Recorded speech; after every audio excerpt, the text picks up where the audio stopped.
The broadcast is now starting. All attendees are in listen-only mode. Good morning and good afternoon to everybody, depending on where you're located. Thanks for joining today. This is Kevin Smith speaking. We've got some attendees still bouncing in here. We'll give them one more minute, and then we'll get rolling.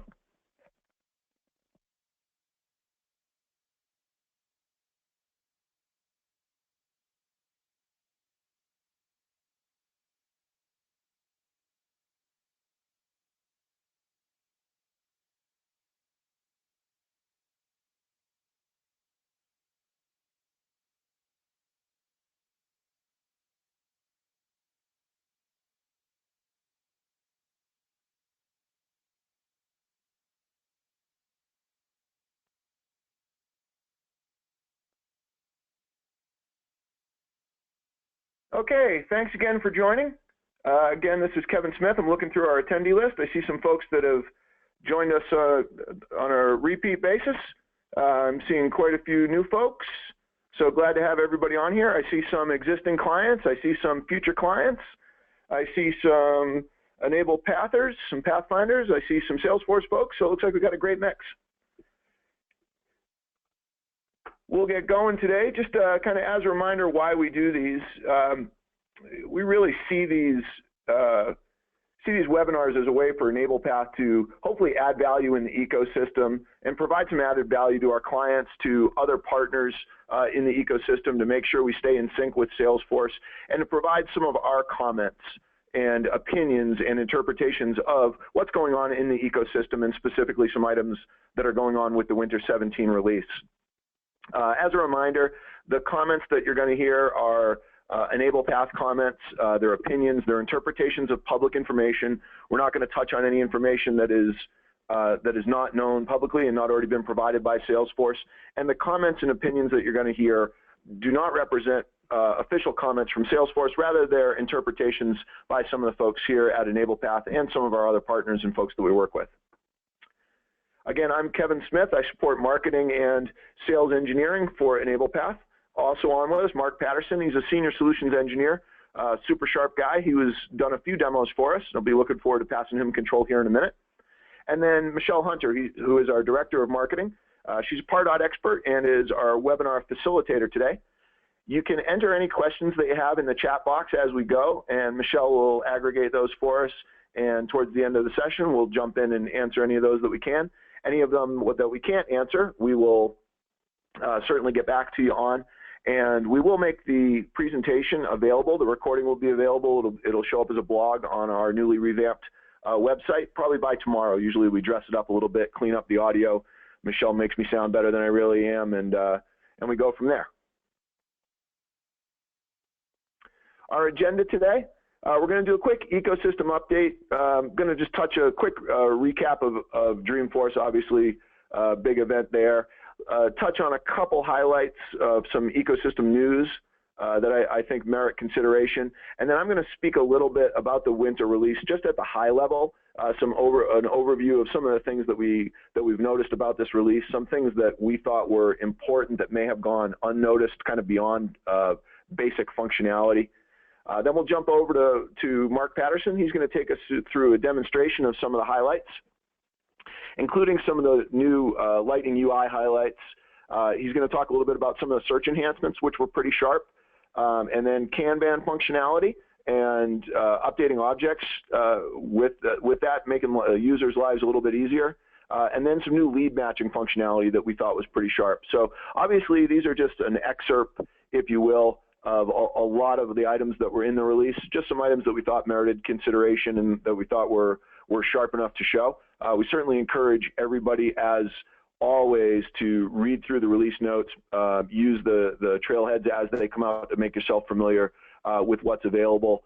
Read up on our website on the blog, engage any of our folks in discussion in and around what can be used to maximize your investment in Salesforce and make your lives as administrators, as users, as partners, as executives using the platform better.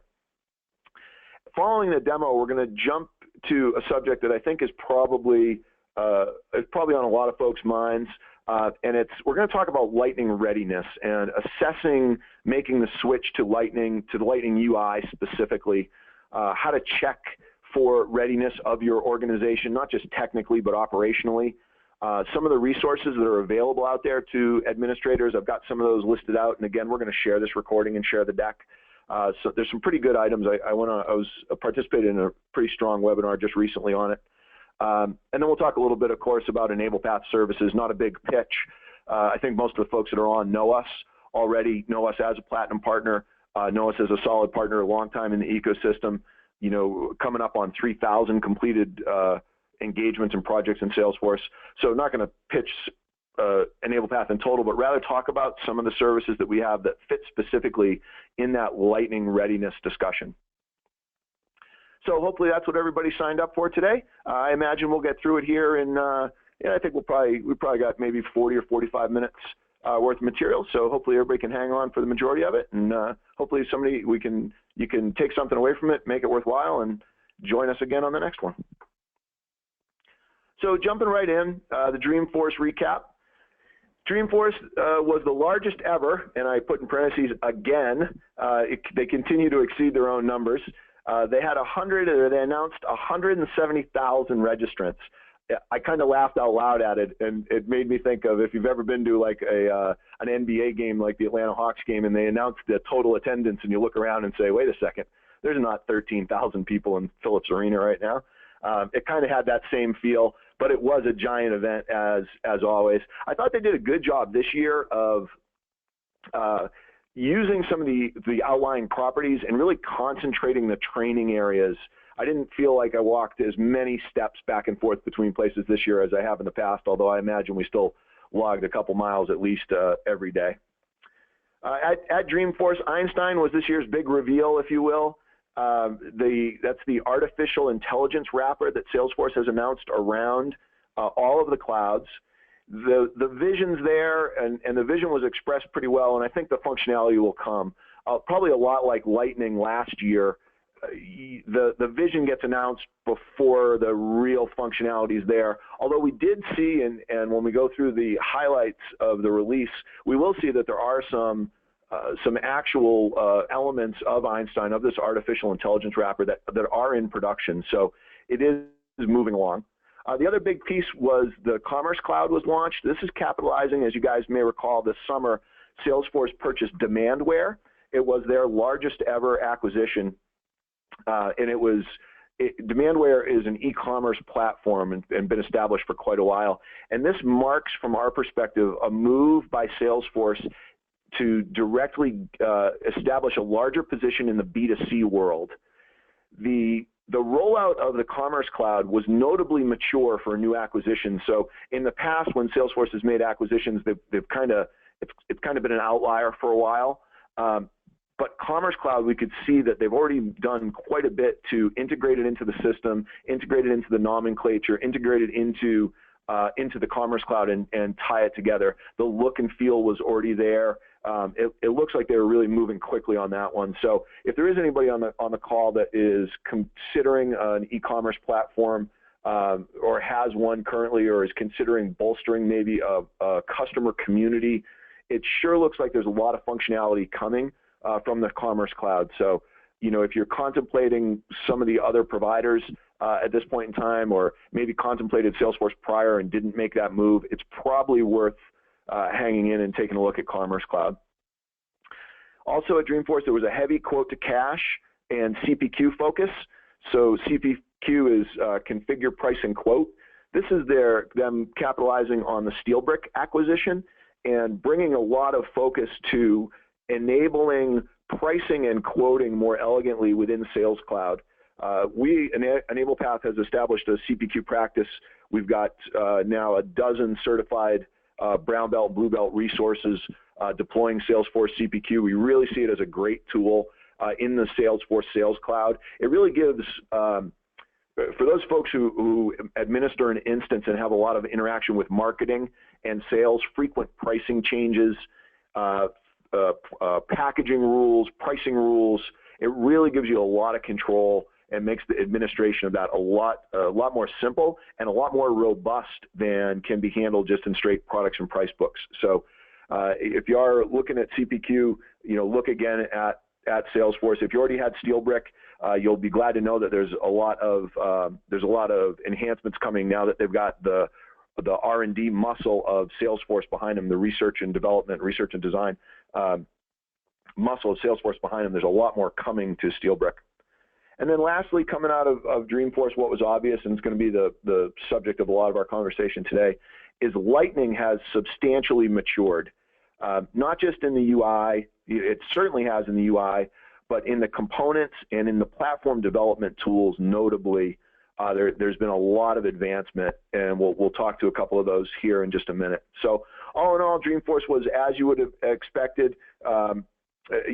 As always, there was some fanfare. One of the things that was kind of quiet coming out of there, and this is just a personal observation, last year Thunder and IoT, the Internet of Things, was big news, or at least they were beating that drum pretty hard. That was a little quiet. We didn't see a lot of that this year. The other piece that I thought was I don't want to say missing, but downplayed a little bit, the field service Lightning platform that Salesforce is developing. From my perspective, just an outstanding platform, especially for our manufacturing vertical. We do a lot of work in the manufacturing space, and it was downplayed a little bit. So there were a couple things that made a lot of noise and a couple things that kind of were notably quiet, if you will, coming out of Dreamforce. But as always, just a great event.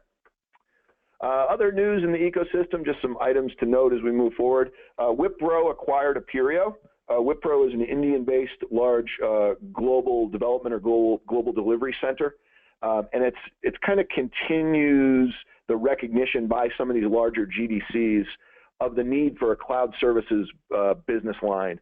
A lot of the legacy offshore development firms really stuck to Oracle, stuck to SAP, stuck to legacy application development, mainframe development. But I think all of them now are making moves to get into the cloud service business if they haven't already. Burlesoft acquired EnablePath a few years ago to establish some presence there. We continue to see it. NTT bought CenterStance, IBM bought Bluewolf, Accenture bought Cloud Sherpa. So this kind of acquisition train keeps going in the partner ecosystem. Within Salesforce themselves, they acquired a company called Crux, and this was kind of quiet acquisition. It happened right around Dreamforce, but it was a pretty sizable acquisition. I think $700 million acquisition, so pretty good size acquisition. And Crux is a marketing data aggregation firm, if you will, marketing analytics and marketing data, like a big data company. And this is going to bolster the Commerce Cloud, and it'll also bolster Einstein. So it's recognition that Salesforce, now that they've got this artificial intelligence wrapper, want to get as much information in as they can. Think about what, once you get into the B2C and the e-commerce world, there's a lot more transactions and a lot more data that's coming in. And this company, Crux, that they acquired, had a great platform to aggregate that and then to run analytics on that. So that acquisition will bolster the Commerce Cloud, it'll bolster Wave, and it'll fuel more data into Einstein.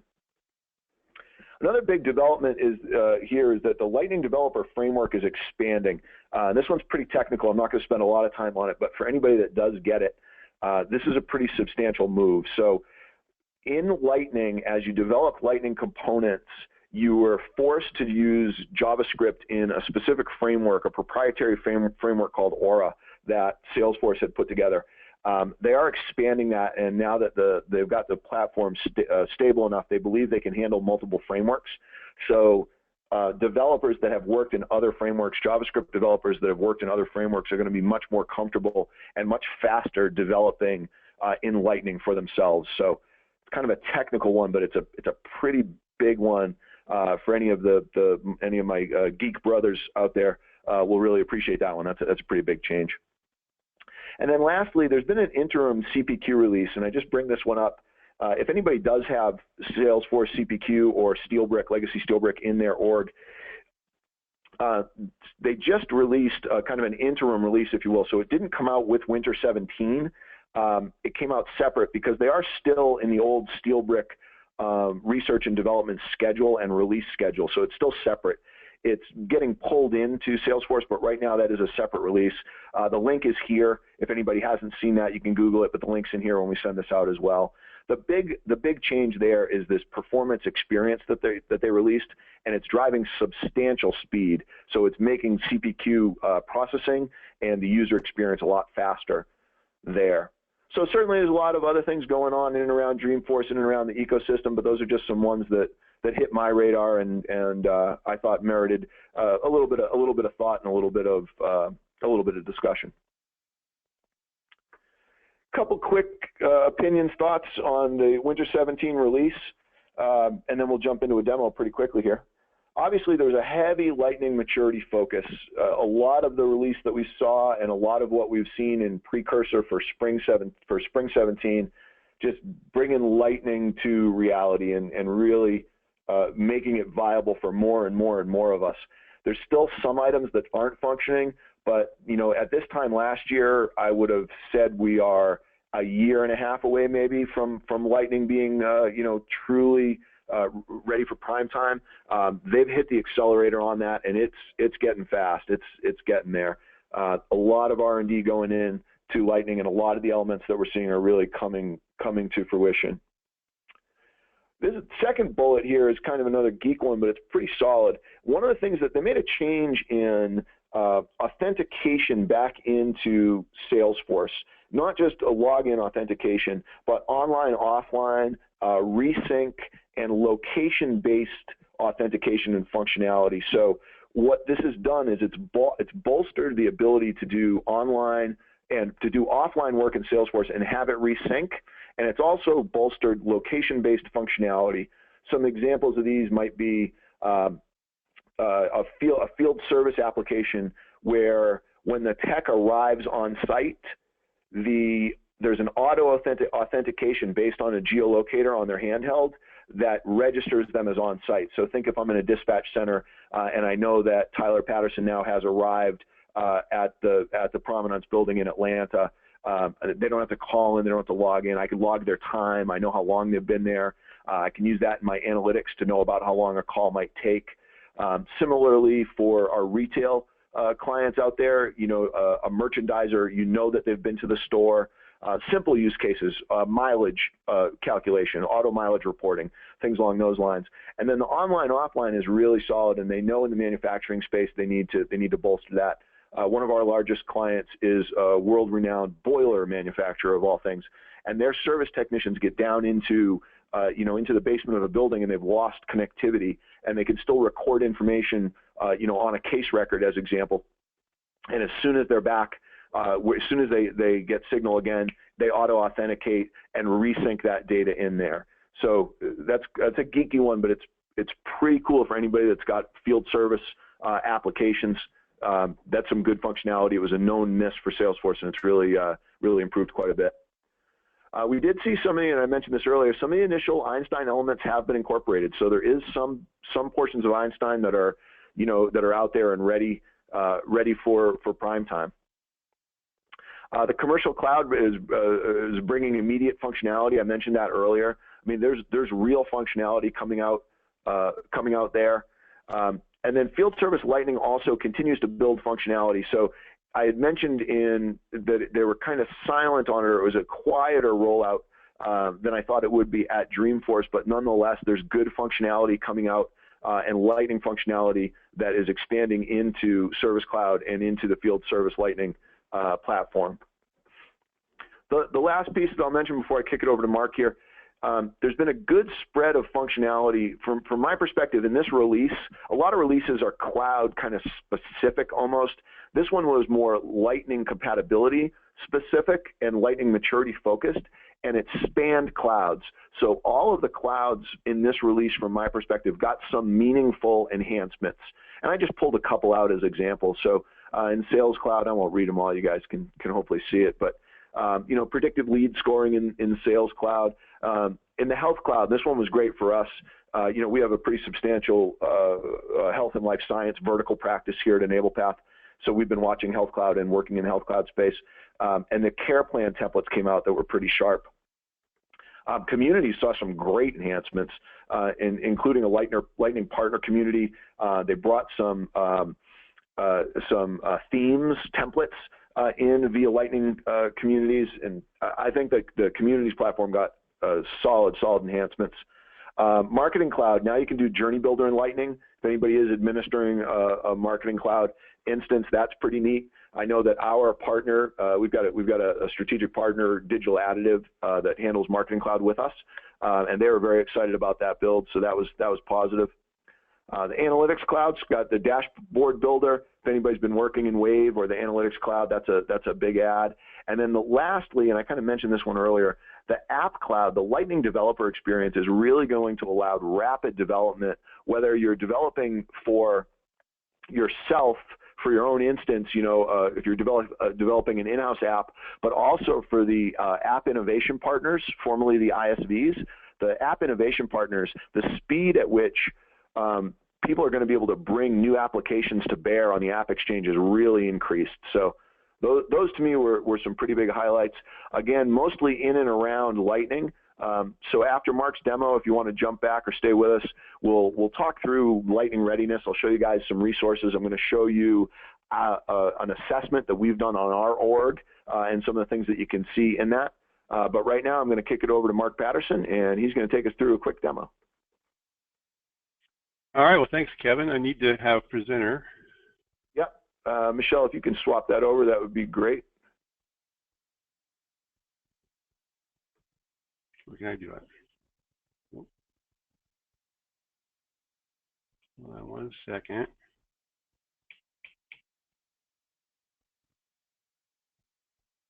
Also allow me to do one screen, which is not a good thing. So hold on one. I guess gotta get going here.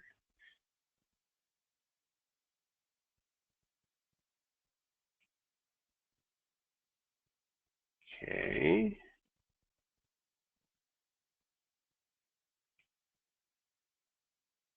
I have two screens and only one of them is only letting me do one, so I'm kind of changing around a little bit. All right, so you should be able to see my screen okay. Let me know when you can. Kevin? Yes. Yeah, we got it, Marco. Okay, perfect. All right, let me make it a little bit bigger for you. All right, a little bit of a technical snafu there. Great. So wanted to go over a few things about the Lightning UI. As you know, Salesforce has really been putting a lot of effort and time into this. It's really the next user interface for Salesforce, and a lot of our clients and ourselves too have been looking at, okay, so when do we move from Classic to Lightning? When's the good time to move? And so I wanted to show a couple of things that they've improved for Winter 17 that make it even more usable than it's been, and it's on the track for for being ready for prime time.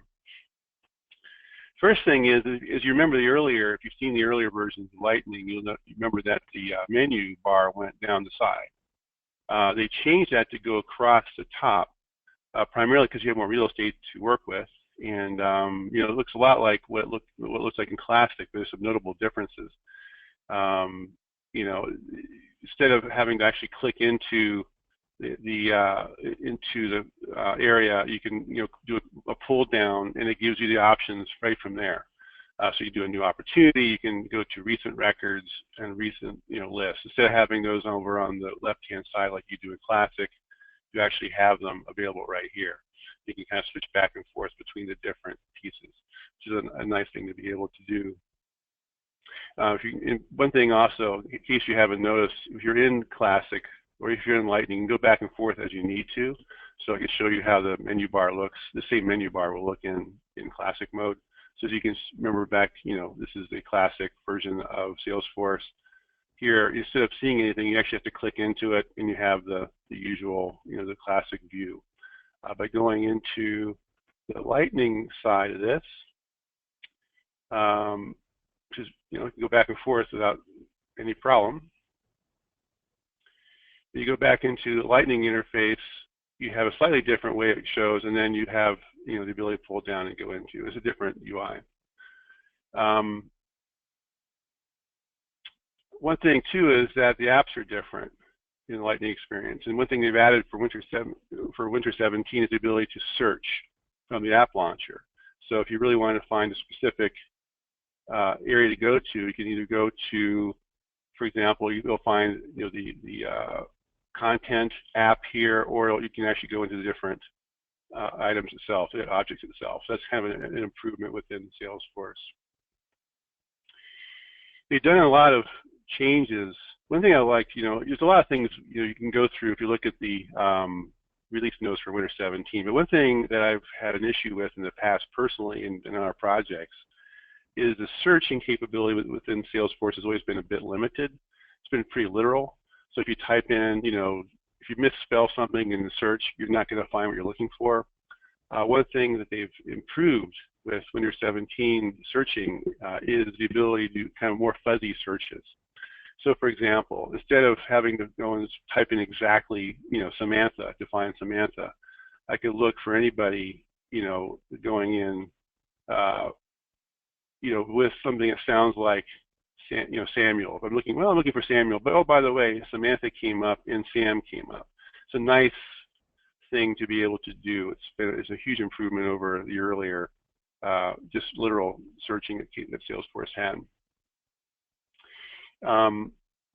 In addition, one thing I thought was an interesting enhancement for Salesforce search is, especially for your admins out there, is you can actually search for components within using the general search bar if you're within in setup mode. So right now I'm in setup mode. You have the normal quick find over here, so you can go and look for accounts. It'll come up with account settings, teams, etc. If you wanted to find any components that you're working with that have account in the name, you can look up here in the general piece, and you can either search in setup or search in Salesforce. And so this is only available in the context of setup if you're in the setup area. So if you look for account in setup, it'll show you here's the account object, there's the account contact relationship object, and then there's a few fields that have account in the name. It's nice. It's another way that, it's an enhancement for the administration side for you to be able to do that. If I went back to the, kind of the user side of Salesforce and tried to search for account in the same area without being in context of setup, nothing will show up because you're not looking in setup from there. So it's kind of a nice addition to that. So another enhancement is the Kanban. They've gone and extended the Kanban out to leads, to campaigns, and to contracts. Now this is the Kanban mode. Mark, could you take a minute just to define that for everybody, if anybody's not used to it?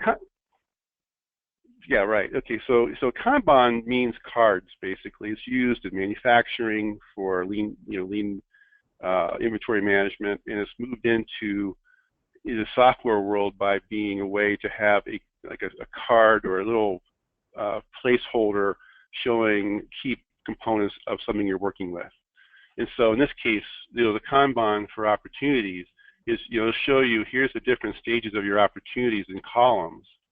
And then each opportunity is a little Kanban or card that you can move from, from one mode to the next. And you can slide them around and, back and forth and go to different places. It's kind of a way to get an overview and a context of where you are, in your pipeline, in this case, in your pipeline. And I can, change the list view. It'll change list views and show you, here we are for this month. These are the ones that are closing this month, and here's where they are in the pipeline. It's a nice thing to be. It's a nice area. Well, they've extended that to being able to do that with leads and, like I said, contracts and campaigns. And so if I go to all my open leads, for example, I've added in another stage, status for your lead status. And I can say, well, Mike Brown's here. We called him. We can kind of move him over here. You kind of see how you slide that across. And so it's a nice way to manage, the process going through and seeing everybody on the same, literally on the same page here. So that's, it's a good addition. Again, you can do that with contracts and with campaigns as well. Kind of go through and get an overview and be able to work with these different records all at once. And the other thing that they've done is to make that more usable is that the one thing that you can see that if you just slide across without any kind of verification, that would be a problem. Well, they did put validation rules and allow you kind of integrated the validation rules along with the Kanban. So in this case, I want to go from prospecting, let's say, to qualification. I can just slide it over. But if there's a validation rule that says, well, you have to do something, it'll pop up. And as you can see, this says review the errors on this page. The error is that I need to have a next step for this opportunity. So I type in the next step, which is, set meeting to review, next, review, excuse me, and save that. That handles the validation rule. Now I can go ahead and slide it over. Oh. That is so sharp. That's a great additional functionality. Yeah, it's pretty cool. I like that. And it's one of those things where, a lot of times you're in here, you go, am I really able to do this or not? Well, it'll definitely, use the rules you put in place to make sure all the data is clean and you're doing the right things. And present it so that I can complete what is needed to meet the validation rule without exiting the screen. Doing it as a pop-up is so much more user-friendly and so much faster. That's a really sharp add. Yeah, it's pretty cool. And then also, it's one thing I didn't really plan on showing, but I can, is that if you go into grid mode here, you can actually edit these in place, which is actually pretty slick too. So if I want to change the, I want to bring in the close date maybe by 5 days and say the 25th, I can just edit it right there and then save it. And you can do multiples like that. So that's pretty slick as well. There's a lot of nice UI enhancements and changes here. Another thing that they've done, which is another really nice enhancement and really good for data quality, is doing on-the-fly lead deduplication. It's pretty cool stuff. And rather than talk about it, I'll show how it works. If I go in and I want to enter a new lead in, and I have, you have to enable this and put it in place, different, duplication rules. But if I go in and say I want to have a guy named S, Jones, and I put the phone number, well, actually, let's try this, Sam, make sure I just do it right, Sam Johns, and I go in and I put in a phone number, it'll check as you're doing it, and give you the, kind of give you sort of a warning.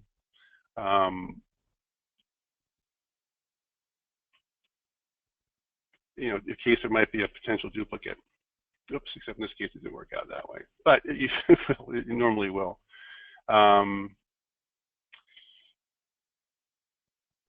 What happened? Okay, well, and then if you go in and you can kind of go into an existing lead, they'll show you that there's potential duplicates. In this case, Samantha Johns also looks like it could be Sam Johns over here. And so if you go into, they have a new mode for doing, potential duplicate records to compare and contrast. So you go, okay, I think Samantha Johns and Sam Johns are the same person. So you go through and you go, okay, I'm going to go ahead and do the normal deduplication, but you can do this on the fly now in, in Lightning Experience. So instead of it being just Johns, we'll call it Johns Inc. The web, we want to have the same lead source. The name makes sense. The number makes sense. Use as master, and then just merge the records. And it'll merge both of those into one record, and then you kind of keep the data quality in place. And so that's a nice add as well. And actually, if I had entered in the lead, a little more exactly to S Johns or whatever, it would have actually popped up on the fly as well. Unfortunately, the demo didn't quite work out the way I wanted it to. But yeah, so there's a lot. These are just a few of the enhancements Lightning Experience has. There's a bunch of them actually. They're doing things like bringing in news, related to your accounts, and also bringing in account logos and things like that. It's pretty nice enhancements. And so I'm going to segue it back to Kevin, who will talk about what the conversion looks like and how, if you're ready to move over to Lightning Experience, what that means and what you have to do to get ready.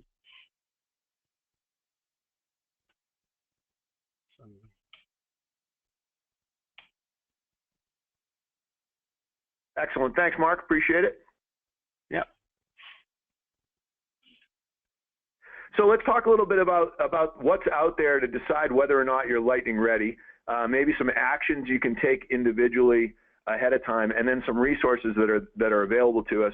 And then I'm going to pull up a Lightning user experience readiness report that we've run on our own org to give you an idea of what you can see.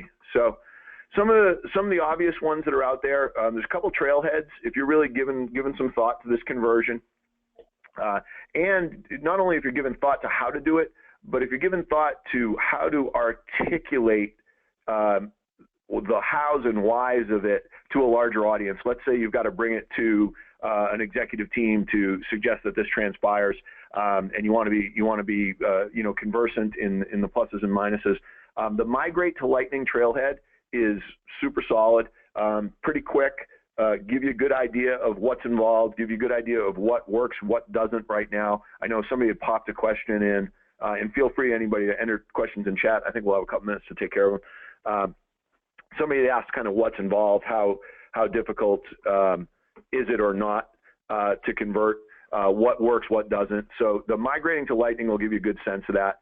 And then if you really want to go a little further, if you're going to have to do a lot of this work, if you're one of the administrators that's going to have to do going to champion this and do the work yourself, the super badge, Lightning Experience Specialist Super Badge, is a series of trailheads and exercises. You actually have to spin up a dev org. They give you a development org to test in. There's some functionality that you've got to go through to actually do some conversions. So definitely worthwhile to dig into the trailheads. There's also now a Lightning Experience Readiness Check. This is native to all orgs. You can run it with admin rights, and it calls out items that are good to go to convert and items that are not good to go to convert. And I'm going to pull that up and take a look at ours that we ran on our org specifically here in just a second. And then this will come out. There's a link here. If you haven't caught, this is the admin webinar that I was talking about earlier in our conversation. It's your Lightning game plan. It's a 3-step process, and it's kind of superficial, to be honest, but the resources that you need are in there, and it'll steer you through running the Lightning Experience Readiness Check. So it'll tell you how to get in there, how to run it, how to interpret it. So it's worthwhile to dig in and make yourself familiar with that. And I'm going to pull that up now. Let's take a quick look at what you get. So you say, okay, I'm ready to go to Lightning, or I believe I am. You go in and run this report, and here's what you get back. So, and this is literally ours. We ran this on our org earlier this year. It comes out, or earlier this week rather. It comes out in PDF. It'll tell you kind of what's in and what is out, what tabs are in, what are out, what items don't convert. So example, we know that JavaScript buttons don't work, they don't come across. So here's a list of them. So we've identified JavaScript buttons in your org, custom buttons and links that call JavaScript aren't supported in Lightning, but don't worry, we have workarounds recommended below. So it'll call out exactly what's not going to map over for you. It'll also give you some idea of what to do, but it's pretty light in what it tells you to do and not do. So it's certainly, this readiness check is not going to be a roadmap to get you there. We're gonna talk about the roadmap to get there in just a minute, but it will kind of give you a feel for what's the complexity of pulling this over, what is going to work, what isn't. There's some good information in here. One of them being simple things, a summation. We found 42 custom buttons and links. We found some with URLs, some that aren't. It'll go in and, here's a real good example. It goes in and says, how many email templates won't convert? Your email templates won't convert. So we might have 60, but only a certain number of them are in use. Here's the page. So the email templates, and how many times are they used? So if you've got a whole bunch of email templates, you'll be able to see if a bunch of them aren't being used. So you might have 40 email templates, but if only 5 of them are used, you realize you only have to rebuild 5 once you move over. So it's not as big a deal. So there's some good information in here. It's fast, it's easy to run, it's native functionality, it's in your org today. There's nothing stopping you from running it right now. So if anybody does want to do that, I would suggest it. And then once you've got that, kind of some actions that are recommended, not just by us, but Salesforce and some other stuff I've been reading up on Lightning conversion. You need a Lightning champion, or champions, plural. You need somebody singing the praises of Lightning and why to go to it. We're going to be able to take better advantage of Salesforce releases. The UI is better. It's faster. Mark's example of the Kanbans. Think about a salesperson who has to update their records every week, how much easier that is for them. The development's getting better. It's better on mobile. App development is faster. I mean, there's a slew of reasons to go to it. But somebody's got to champion those internally, and somebody's got to be able to articulate those.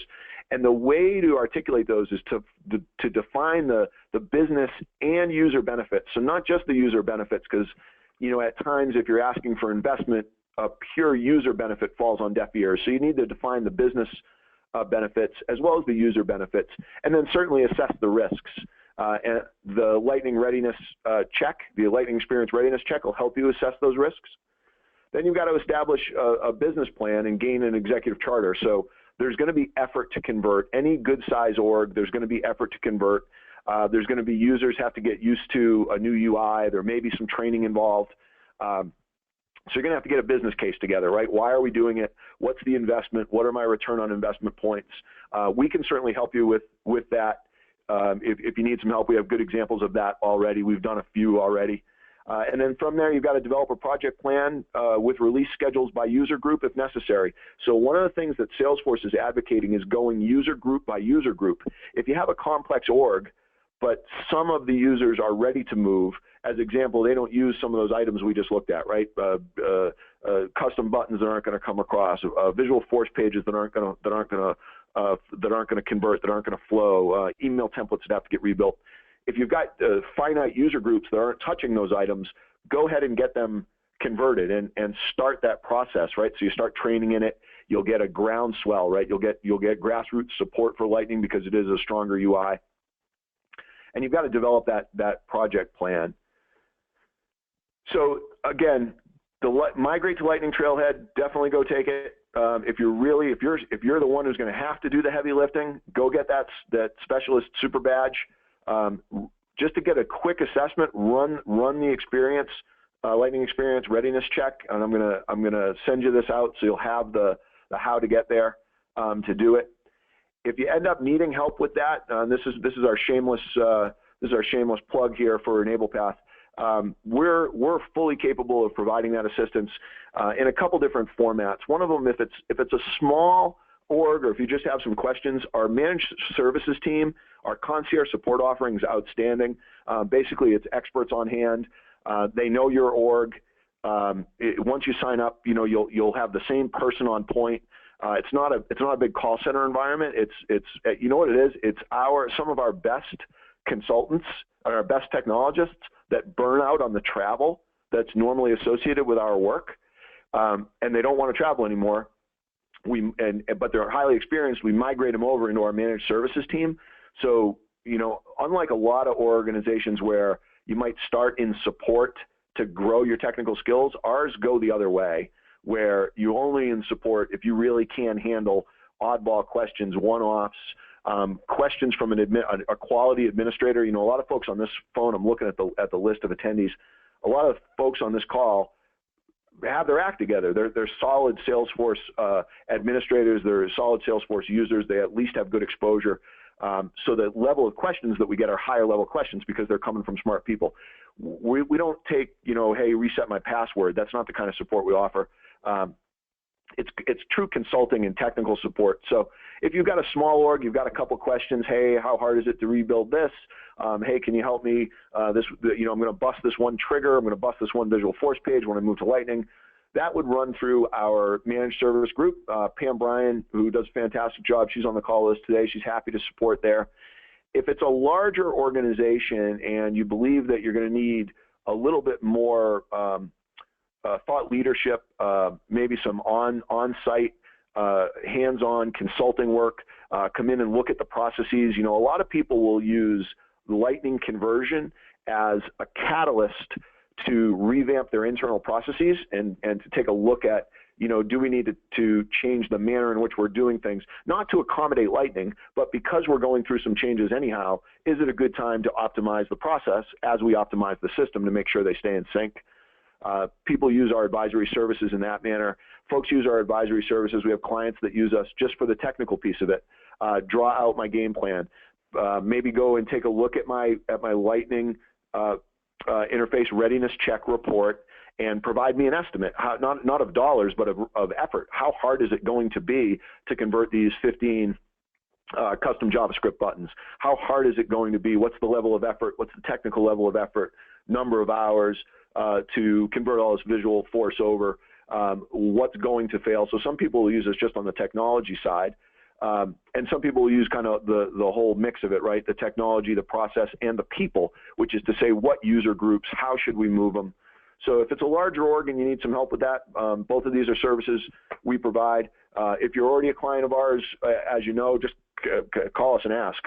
Call your salesperson, call your engagement manager. We're highly flexible in that manner, and in our engagement structure is highly flexible. But we've got the folks on staff.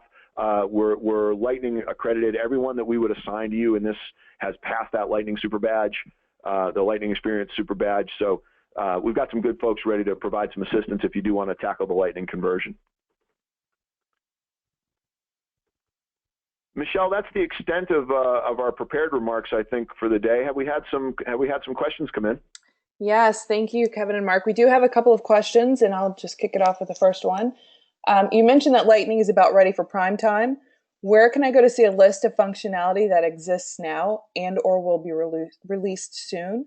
And how can I determine if we are a good candidate to move to Lightning based on functionality that's available today? Sure. Great question. I think we probably touched on that. That question might have come in before we took a look at that Lightning Experience Readiness check. I would do two things. I would go to, obviously, the release notes and look at the functionality. One of the questions with release notes that wouldn't be answered is what is not working. Release notes tell us what is and what has been converted. I would go to obviously the release notes. I would take the migrate to Lightning trailhead, and then I would go in and run the Lightning Experience Readiness check. And the Lightning Experience Readiness check is kind of de facto, and I'll jump back to it here on my screen. It's kind of de facto what doesn't work, right? It's only going to tell you what's in your instance that is not going to work, right? What's going to break. It does give you a sense of what may be coming available. As example, here, campaign hierarchy, event campaign layout. It isn't assigned to any users, but one of the items that is not going to list that's not going to come across is the event campaign, the layout as it's done, and the assignment's not going to come across. And this feature is going to become available in spring 17. So as you'll see if you're looking at the screen, the readiness report is going to list out some of the items that are not working, specific only to your org, right? So it's not going to, if it's not in your org, it's not going to see it. But if it is in your org, it's going to tell you what is not going to come across natively, where you may have some challenges, and when you may be able to see those items coming out. They're not projecting, and it's kind of unlike Salesforce, but there's a disclaimer in this readiness report. Salesforce typically won't say it will definitely be ready by a certain date. That's a forward-looking statement. They're always going to safe harbor that, as they should. It's not a knock. It's good practice.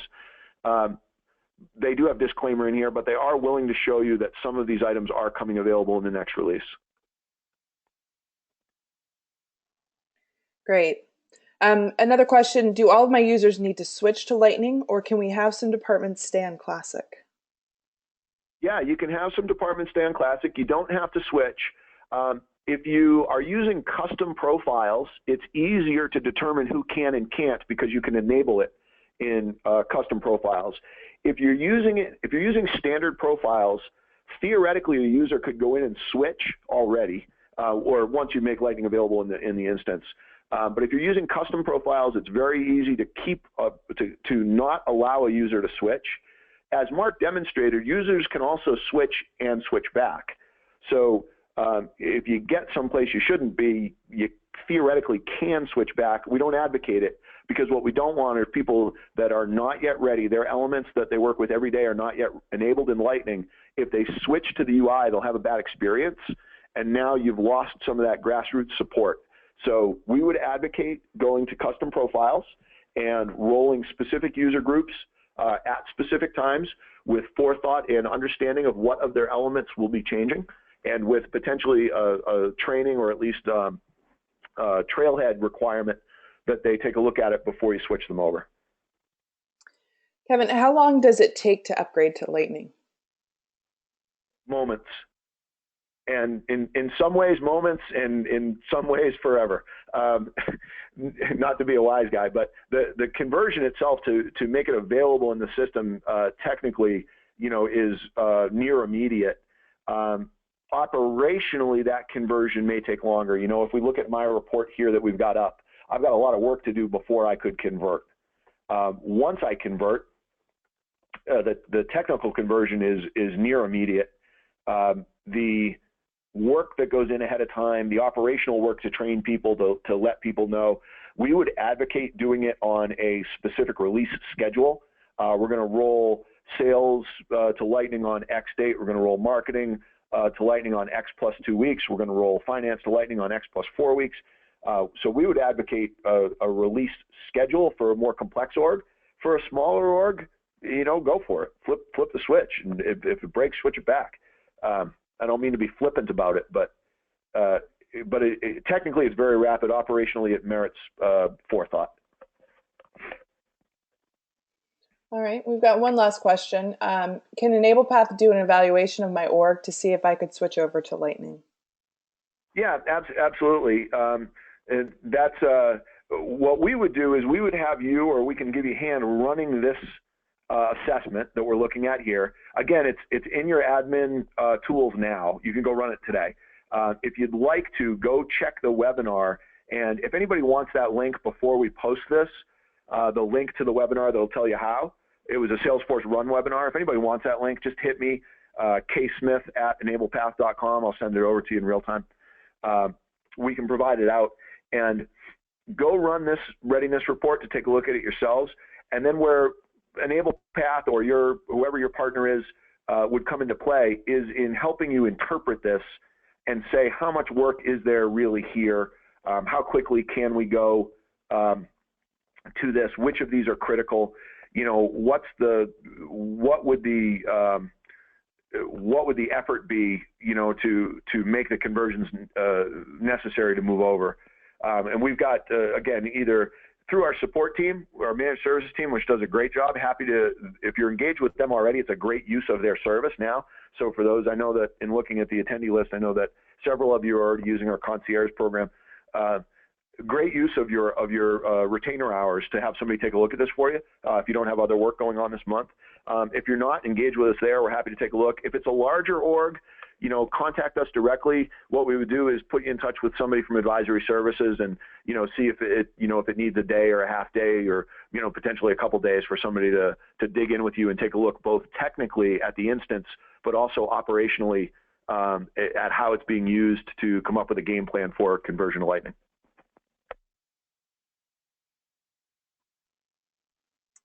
All right, I think that was our final question.